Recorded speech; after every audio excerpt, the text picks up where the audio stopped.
welcome Vice President в этом здании. Pence, Vice President Quayle, and Maryland. The justices of the United States Supreme Court are with us. All 9 of them, I counted.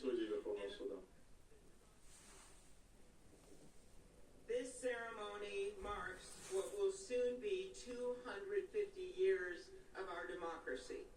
It is the moment when leaders, elevated by the will of the people, promise to be faithful to our Constitution, to cherish and defend it.